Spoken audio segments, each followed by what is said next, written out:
Père Tout-Puissant, au nom de notre Seigneur Jésus, nous voulons te dire merci, te rendre grâce pour cet instant que tu permets à nouveau.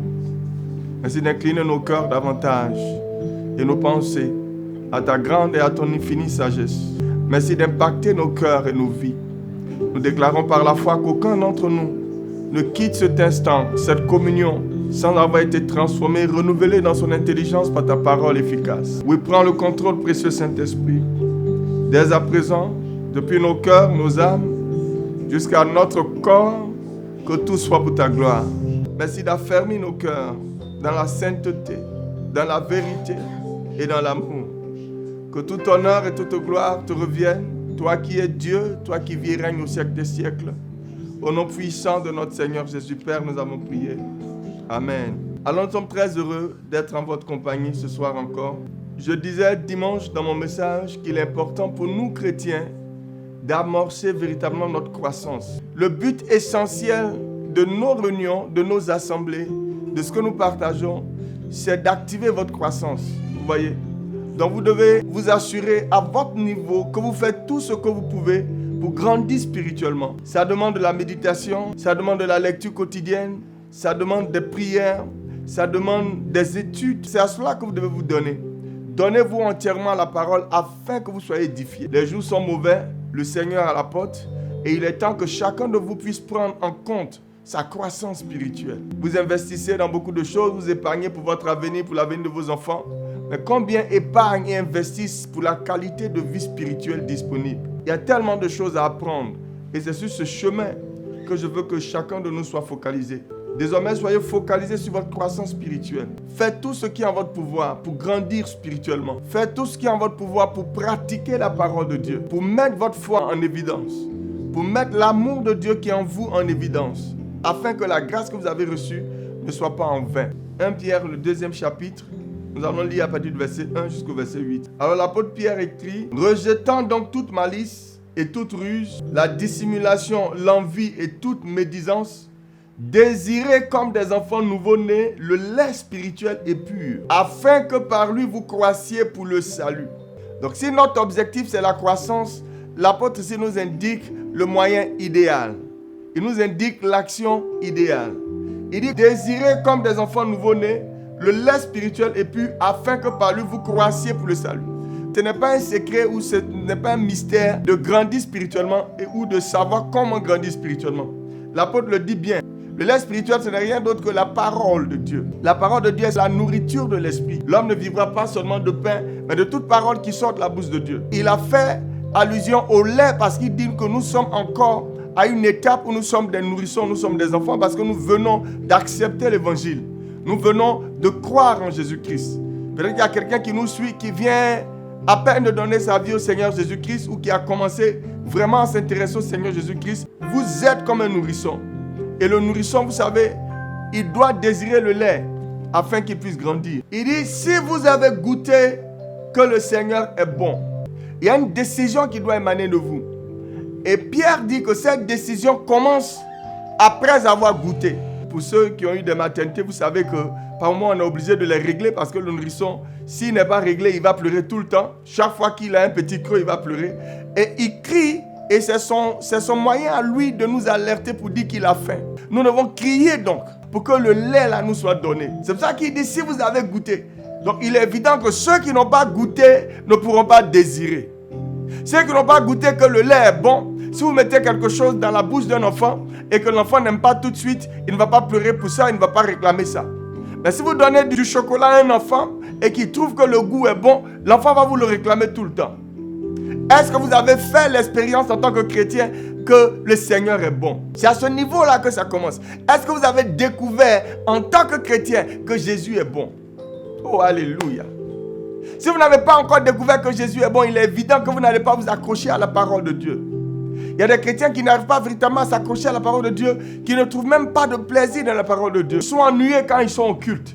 La question est, est-ce que vous avez goûté que Jésus est bon? Comme moi, quand j'ai goûté au Seigneur Jésus-Christ, alléluia, j'ai vu qu'il était bon. Alors j'ai fait ce que Pierre a dit. J'ai désiré, j'ai couru après, j'ai veillé, j'ai acheté, des livres, des vidéos, j'ai acheté. Je suis allé me faire former. Toutes ces choses parce que j'avais cette soif de grandir spirituellement. Si vous avez goûté que le Seigneur est bon, vous devez être en train de désirer comme des enfants nouveau-nés le lait spirituel et pur. Mais ceux qui n'ont pas encore goûté que le Seigneur est bon, ceux-là ne peuvent pas désirer. Et je veux m'adresser ce soir spécialement à ceux qui ont goûté. Arrêtez de faire semblant. Arrêtez de faire semblant. Si vous avez goûté et vous savez que Jésus est bon, frères et sœurs, il est temps pour vous d'accélérer votre croissance. C'est ce que Pierre dit. Si vous avez goûté que c'est bon d'être en Jésus, que c'est bon de croire en Jésus, que c'est bon de donner sa vie à Jésus, ne vous arrêtez pas là parce que vous n'avez encore rien fait, vous n'êtes pas encore arrivé quelque part. Vous n'avez pas encore vu tout ce qu'il est capable de faire, vous avez juste goûté. Vous avez juste témoigné une ou deux fois. Mais imaginez ce que votre vie sera si vous vous jetez entièrement dedans. Le peu que vous avez goûté n'est rien à ce que vous allez découvrir en lui. Donc il dit, frère, si vous avez goûté que le Seigneur est bon, désirez alors comme des enfants nouveau-nés son lait spirituel et pur. Si la parole de Dieu vous a fait du bien, si la parole de Dieu a créé la guérison en vous, si la parole de Dieu vous a élevé, vous a bâti un caractère, si la parole de Dieu vous a communiqué de l'amour et de l'espérance, il dit alors vous avez goûté. Si vous avez goûté que c'est bon, mais désirez, allez après la parole. Cherchez la parole. Vous voyez, vous devez faire ça. Je veux que quelqu'un s'engage à aller après la parole. Ça ne suffit pas d'aller à l'église le dimanche ou d'aller à l'église en mi-semaine et que l'homme de Dieu vous donne un message. Donc vous devez aller après la parole du lundi au dimanche. Chaque fois que vous aurez l'opportunité, ouvrez vos Bibles et lisez. Si vous avez goûté qu'il est bon, il dit désirez maintenant. Ce désir-là, ce n'est pas Dieu qui va le faire, c'est vous. Il a dit désirez-vous comme des enfants nouveau-nés, le lait spirituel est pur, afin que par lui, votre croissance est garantie par la parole. Plus vous éloignez de la parole, plus vous retardez votre croissance. Votre croissance est garantie par la parole de Dieu. Alors le peu que vous avez goûté, il dit vous pouvez avoir une dose plus grande. C'est donc votre désir de la parole de Dieu. Il doit être intense. Il doit être véritable. Rejetez toute malice et toute ruse. Rejetez la dissimulation, l'envie et toute médisance. Et désirez comme des enfants nouveau-nés le lait spirituel et pur. Si Jésus est bon, il sera bon pour vous en toutes choses. Si vous avez goûté que Jésus est bon, laissez donc Jésus transformer votre caractère. Ne présentez pas un aspect de vos vies à Jésus-Christ et gardez l'autre pour vous. C'est de la dissimulation. Beaucoup de chrétiens acceptent Jésus. Ils veulent Jésus. Mais il y a des choses qu'ils ne veulent pas confier à Jésus-Christ. Et pour ceux qui vivent dans la dissimulation, dans la ruse, ils ne peuvent pas avoir de croissance spirituelle. Beaucoup ne grandissent pas spirituellement à l'église parce qu'ils ne sont pas encore sincères avec eux-mêmes. Ils ne sont pas sincères avec la parole de Dieu.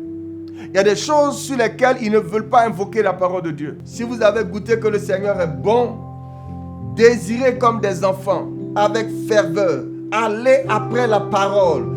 Courez pour aller à l'église. Courez pour ouvrir vos Bibles. Préférez la méditation. Choisissez de lire la Bible. Investissez-vous dans la lecture de la parole de Dieu. Si vous avez goûté que Jésus est bon, alors cherchez Jésus. Découvrez Jésus davantage. Vous voyez? Vous ne pouvez pas dire non, Jésus est bon, et quand vous arrivez à la maison, à peine si vous êtes capable d'ouvrir votre Bible pour lire. Alors il continue, il dit approchez-vous de lui, pierre vivante, rejetée par les hommes, mais choisie et précieuse devant Dieu. Et vous-même, comme des pierres vivantes, édifiez-vous pour former une maison spirituelle, un saint sacerdoce, afin d'offrir des victimes spirituelles agréables à Dieu par Jésus-Christ. Car il est dit dans l'Écriture, voici je mets en Sion une pierre angulaire, choisie, précieuse, et celui qui croit en elle ne sera point confus. L'honneur est donc pour vous qui croyez. Mais pour les incrédules, la pierre qu'ont rejeté ceux qui bâtissaient est devenue la principale de langue. Et une pierre d'achoppement et un rocher de scandale. Et ils s'y heurtent pour n'avoir pas cru à la parole et à ceux-là qui sont destinés. Alléluia.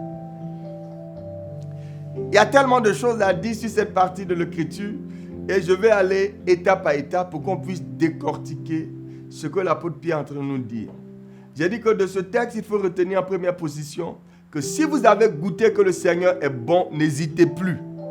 Si Jésus est bon, n'hésitez plus. Allez à l'essentiel. La prochaine étape, quand vous avez goûté que c'est bon, c'est votre croissance. C'est de recevoir le plus de ce que vous avez goûté et qui est bon pour vous. Donc n'hésitez plus. Plus de dissimulation, plus d'hypocrisie, plus de ruse. Soyez francs et allez directement à la parole de Dieu. Ouvrez vos Bibles et commencez à étudier. Ouvrez vos Bibles et commencez à apprendre. De la même façon que vous avez appris lors de votre cursus académique pour réussir à vos examens, si vous avez goûté, parce que vous avez su à un moment de votre vie, on est tous devenus sérieux avec nos études quand on a compris que c'était notre avenir. Vous savez, quand vous partez à l'école au tout début, vous ne voyez pas ce à quoi ça sert. Et dans l'adolescence, quand vous commencez à devenir un peu plus responsable, vous comprenez, vous découvrez que c'est votre avenir. Et que c'est ce qui va vous garantir le travail. En ce moment-là, plus personne ne vous dit d'aller étudier ou pas. Plus personne ne vous demande de veiller pour faire vos devoirs ou vos examens ou vos rapports. Vous voyez, c'est la même chose que l'apôtre Pierre nous dit. Si vous avez découvert que Jésus est bon, n'hésitez plus. Plus de ruse, plus de dissimulation. Ouvrez vos Bibles et commencez à apprendre. Commencez à véritablement étudier. Parce que si vous n'étudiez pas, vous n'allez pas connaître. Si vous n'étudiez pas, vous n'allez pas savoir grande chose de Jésus. Mais si vous allez et que vous désirez, Pierre dit qu'il y a davantage que vous allez comprendre et que vous allez apprendre et qui va embellir vos vies. Donc si vous avez goûté que Jésus est bon, il dit approchez-vous de lui. Et j'ai une question, comment je dois m'approcher de lui? Parce que je veux que le christianisme soit pratique. Je veux vous enseigner sur comment vous approcher de lui. Parce que beaucoup, vous savez, ils écoutent le message, mais ils ne les pratiquent pas. Le message, la parole de Dieu est pour la pratique. Quand vous êtes dans la présence de Dieu, vous prenez note, vous enregistrez pour que vous puissiez vous en souvenir et le mettre en pratique. Tant que vous ne mettez pas en pratique un enseignement reçu, ça ne vous a rien apporté. Alors je vais être pratique dans mes enseignements. Je vais vous dire comment faire pour que chaque jour de votre vie, vous soyez en train de grandir spirituellement. Par exemple, il dit ici, des choses qu'on comprend. Il dit, si vous avez goûté que le Seigneur est bon, alors vous devez désirer davantage. Cette équation-là, ça dépend de vous. Je vous pose la question et vous répondez, est-ce que Jésus est bon? Si Jésus est bon, alors il vous faut Jésus davantage. Comme vous avez réalisé à un moment de votre vie que vos études étaient la garantie de votre avenir, maintenant vous comprenez que votre vie Jésus est la garantie de votre vie. Donc il n'y a pas pardon, il ne doit plus y avoir quelqu'un pour vous mettre la pression pour aller à la parole de Dieu. C'est comme ça que ça commence.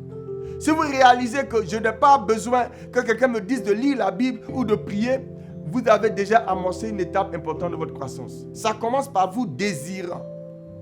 Donc vous désirez comprendre la parole de Dieu. Vous désirez avoir la révélation de la parole de Dieu. Il dit en ce moment-là, il n'y aura plus de ruse, il n'y aura plus de malice. Vous n'allez pas présenter un visage à l'église et un autre visage à la maison. À l'église, vous êtes très pieux, vous priez devant les gens, vous semblez vous intéresser à la parole de Dieu. Mais quand vous êtes dans votre intimité, il n'y a aucune communion, il n'y a aucune lecture, il n'y a aucune méditation. Ça, c'est de la dissimulation, c'est de l'hypocrisie. Vous voyez? Et vous allez sortir de là quand vous avez réellement posé cette question à vous-même. Est-ce que Jésus est bon?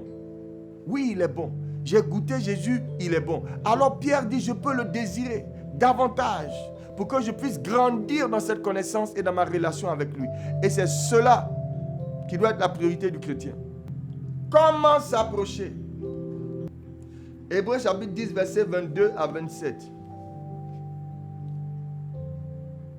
Il a écrit, approchons-nous avec un cœur sincère. Vous vous souvenez que nous avons enseigné sur la sincérité. Il ne peut pas avoir de communion tant que votre cœur n'est pas sincère avec Dieu. C'est pour ça qu'il a commencé par dire, rejetant toute dissimulation et toute malice. Si vous voulez une communion véritable avec le Seigneur, si vous voulez commencer à grandir spirituellement, vous devez apprendre ce que c'est que la sincérité. Si Jésus est bon, si le peu de Jésus que vous avez goûté est bon, alors vous devez vous approcher de lui. Vous ne devez plus avoir peur de lui ou être éloigné de lui. Lui, c'est sa parole. Lui, c'est le temps que vous passez avec lui dans la prière. Si vous dites qu'il est bon, si vous témoignez qu'il est bon, alors il dit, vous devez vous approcher avec un cœur sincère. Il faut repartir dans les enseignements que nous avons partagés avec vous. Je me rappelle de la sincérité. Le grec dit anhypokritos. Sans hypocrisie. Anhypokritos. C'est ça la sincérité. Vous partagez des vidéos du monde, des choses sans valeur, des choses futiles. Vous riez, vous vous marrez quand vous êtes dans votre intimité à regarder des vidéos inutiles. Mais vous avez du mal à regarder la vidéo d'un message. Voici ce qui est hypocrite. Vous ne pouvez pas dire que Jésus est le Seigneur de votre vie. Jésus est bon pour vous. Mais dans votre intimité, vous êtes incapable d'aller et faire des choses qui manifestent sincèrement votre attachement et votre reconnaissance de Jésus-Christ. Approchons-nous avec un cœur sincère. Donc je ne peux pas avoir de communion, de relation avec Dieu si je n'ai pas encore passé l'étape de la sincérité. Où je suis en accord avec ce que je conçois dans mon cœur, ce que je ressens dans mon âme et ce que je fais dans ma force. Si mon esprit, mon âme et mon corps ne disent pas la même chose, je ne suis pas encore en relation avec le Seigneur. Et ensuite, il dit, approchons-nous avec un cœur sincère dans la plénitude de la foi. Et il est clair. Il a exagéré, il n'a pas dit dans la foi, il dit dans la plénitude de la foi. Il faut que celui qui s'approche de Dieu croit que Dieu existe. Oh, alléluia. Et ça me rappelle quelque chose quand il parle de plénitude de foi. On peut lire Romains chapitre 4. Romains chapitre 4, le verset 21. Puis, ayant la pleine conviction de ce qu'il promet, et il peut l'accomplir, c'est pourquoi cela lui fut imputé à justice. C'est le jour où Abraham a eu la pleine conviction que sa foi lui a été imputée à justice.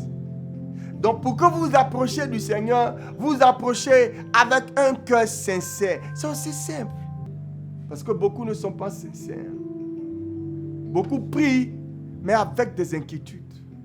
Beaucoup partagent leurs inquiétudes et leurs peurs dans leur prière. Il faut que celui qui demande, demande avec foi, sans douter. Car celui qui doute, il dit c'est un homme irrésolu et inconstant. Et qu'un tel homme ne s'imagine pas qu'il recevra quelque chose du Seigneur. Dieu veut que vous soyez sincères. Soit tu pries Dieu parce que tu sais qu'il peut faire. Si tu ne crois pas qu'il peut faire, ce n'est pas la peine de le prier. Il doit y avoir de la sincérité dans chaque prière que vous faites. Si vous avez confié le sujet à Dieu, il ne doit plus avoir d'inquiétude. Il ne doit plus avoir de porte ouverte pour l'inquiétude. Vous ne pouvez pas prier et vous inquiéter ensuite. Vous ne pouvez pas prier pour un sujet et le lendemain continuer de vous inquiéter. Ça n'a pas de sens. Rejetez cette dissimulation et cette hypocrisie. Parce que ça ne me sera pas imputé à justice si je n'ai pas la pleine conviction. C'est qu'Abraham a eu la pleine conviction que Dieu est capable de faire ce qu'il a dit. Et que ce qu'il promet, il peut le réaliser. C'est à ce moment-là que ça lui a été imputé. C'est à ce moment-là qu'il a été déclaré juste devant le Seigneur. Parce qu'il a cru. Mais il a cru entièrement. Souvent vous croyez à 20%, vous croyez à 80%, vous croyez à 50%. Dieu veut que vous vous approchiez de lui dans la plénitude de la foi. 100% de foi. On a vu le Seigneur Jésus-Christ interroger des malades. Et souvent on s'étonne, on dit, mais Seigneur, le Seigneur sait qu'il est malade ou pas? Quand il dit, crois-tu que je peux faire cela? Non, il veut que le cœur soit entier. Croyez-vous que je puisse faire cela? Il lui a posé la question. Ce que tu demandes à Dieu là, ma soeur, crois-tu qu'il peut faire cela? Le sujet que tu confies à Dieu, est-ce que tu crois? Est-ce que tu crois? Rejetant toute dissimulation, toute malice, toute ruse, désirez comme des enfants nouveau-nés le lait spirituel. Vous puissiez croire pour le salut. Si vous avez goûté que le Seigneur est bon, désirez son lait. Apprenez sa parole, apprenez ses enseignements, apprenez ses principes. Alors vous allez croître à son image. Pourquoi les chrétiens sont incapables de croître à l'image de la statue d'homme fait? À cette image du Christ d'homme spirituel. Notre but, c'est que chaque chrétien devienne un homme spirituel. Naître de nouveau, je vous ai dit que ce n'est que le début. Avoir les dons, recevoir le don du Saint-Esprit, ce n'est que le commencement. L'ambition du Seigneur, c'est que nous devenons des hommes faits, des hommes spirituels, des hommes conduits par son esprit. Et Pierre dit, ça commence par nous, venant comme des enfants, désirant la parole du Seigneur. Vous devez vous arracher la parole de Dieu. Mais ces chrétiens-là, qui se réjouissent de ce qu'il n'y a pas eu culte aujourd'hui, qui se réjouissent de ce que, aujourd'hui le pasteur n'a pas prêché, vous pensez qu'ils vont arriver où? Un vrai chrétien, il a besoin de la parole de Dieu. Il a besoin qu'on lui enseigne les principes de la parole de Dieu. Il a besoin de connaître Jésus. Il a faim de Jésus-Christ. Et il va toujours après la parole. Approchons-nous avec un cœur sincère dans la plénitude de la foi. Donc, il a dit, premier point, on parle de s'approcher, on parle de communier, on parle de relation, on parle de partage, de l'expérience, de la nature de Dieu. Comment je fais dans ma vie pour avoir cette communion avec le Seigneur? Il dit, première chose, je dois être capable de venir à lui dans un cœur sincère. Je dois être sincère quand je viens vers lui. Ensuite, je dois m'assurer que ma foi est à son maximum. Et ensuite, il dit, les cœurs purifiés d'une mauvaise conscience. Oh, alléluia. Il vient encore sur la pureté. Et je vous ai enseigné pourquoi il fallait être pur. Que ce que nous disons dans notre cœur doit être ce que nous faisons. Il a dit que ton oui soit oui, que ton non soit non. Les cœurs purifiés de toute mauvaise conscience. Alléluia. Et je vous ai lu Matthieu 5, verset 8, vous vous rappelez? Heureux ceux qui ont le cœur pur, ils verront Dieu. Et c'est la même chose qu'il dit. Approchons-nous de lui, les cœurs sincères, dans la plénitude de la foi, les cœurs purifiés, les cœurs frais, dépouillés de toute mauvaise conscience. Si vous venez à Dieu avec une mauvaise conscience, ça ne marchera pas. On a parlé du cœur sincère, donc de la sincérité, de la plénitude de la foi, du cœur purifié, donc le renouveler, le cœur débarrassé de toute mauvaise pensée. On ne peut pas être hypocrite avec Dieu. On ne peut pas avoir double conscience devant Dieu. C'est pour ça qu'il dit qu'un tel homme ne s'imagine pas qu'il recevra quelque chose du Seigneur. Celui qui a une double conscience, qui a une double parole, qui a une double personnalité, qui a une vie chrétienne à l'église, une autre vie chrétienne à la maison. Si vous êtes double, vous ne pouvez pas vous approcher du Seigneur. Ouais, c'est pour ça qu'il ne peut pas avoir de communion véritable. Et s'il n'y a pas de communion véritable, il ne peut pas avoir de croissance. Parce que c'est à son image que vous grandissez. Mais vous n'avez pas de communion avec lui. Donc comment vous pouvez grandir? C'est pour ça que beaucoup font 20 ans dans l'église et il n'y a aucun début de croissance. Parce qu'il n'y a pas de sincérité, il n'y a pas de plénitude de foi qui est recherchée. Et ensuite, le cœur n'est pas encore purifié. Le cœur purifié et le corps lavé. Donc cœur purifié, corps lavé. Vous voyez? Corps purifié. On est tout entier à l'éternel. Vous ne pouvez pas avoir un cœur purifié et un corps sale. Vous voyez? Donc à un moment, la sanctification qui commence dans votre esprit, dans votre âme, va descendre dans votre corps. Souvent, on s'empresse de prêcher la sanctification dans le corps, alors que dans le cœur, on n'est pas encore débarrassé de toute malice. La loi prêchait la sanctification dans le corps, mais Jésus prêche la sanctification dans le cœur avant la sanctification dans le corps. Alléluia. Donc nous commençons dans l'esprit. Si nous sommes nés de nouveau, nous sommes d'abord régénérés, sanctifiés dans notre esprit. Ensuite, nous avons le devoir de renouveler notre âme, notre intelligence, nos pensées, nos émotions, notre volonté. Nous le faisons avec la parole de Dieu. Et quand nous avons fini avec l'esprit et l'âme, notre corps se sera soumis. Le corps est l'esclave. On ne peut pas commencer par le corps. On commence par l'esprit. Ça ne sert à rien de vouloir vivre la sanctification dans le corps si vous n'êtes pas encore saint, consacré dans votre esprit et si votre âme n'est pas encore renouvelée. Vous allez commencer aujourd'hui, demain vous allez chuter, vous allez commencer, vous allez chuter. C'est pour ça que beaucoup de chrétiens rétrogradent. Donc il dit les cœurs purifiés d'une mauvaise conscience et le corps ensuite lavé d'une eau pure. D'une eau pure. Retenons fermement la profession de notre espérance. On a aussi partagé sur ça, l'espérance. Alléluia. Voici des choses qui sont dans la vie de celui qui a une communion avec le Seigneur. Et je pense qu'on va s'arrêter ici. On aura l'occasion de continuer. Dieu vous bénisse. J'ai été ravi de partager avec vous. Et j'espère que vous avez appris quelque chose. Et que la grâce de notre Seigneur Jésus-Christ, l'amour de Dieu et la douce communion du Saint-Esprit soient avec nous tous, maintenant et à jamais, au nom puissant de notre Seigneur Jésus-Christ. Amen. Dieu vous bénisse et jusqu'à ce qu'on se retrouve, que la paix et la grâce soient votre partage.